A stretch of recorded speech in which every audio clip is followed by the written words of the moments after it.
Bila ang gusto to nato nga this has to be a separate website.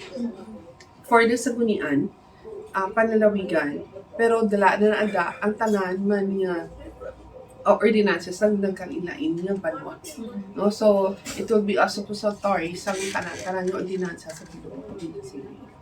What is some ordinance? Pass na Wala pa siya mapass, no? Kaya bago pa lang ka-committee hearing.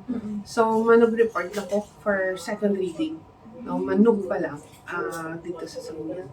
What do you think is an advantage sa inyo if ever mapass? Ang advantage dito actually is isa na for research for the students as well as sa iban naman na Sangguniang.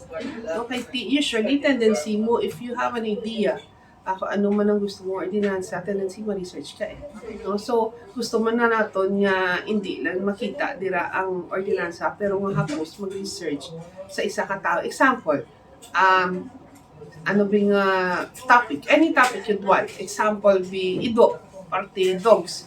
Type mo lang na ang ngalan sa ido, and then tanan-tanan yung ordinansa parte sa ido.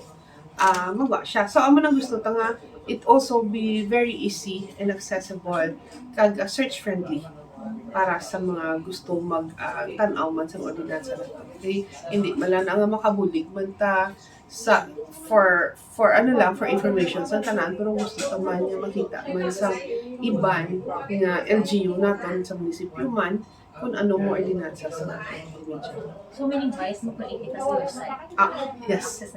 Yes, that's what we are intending.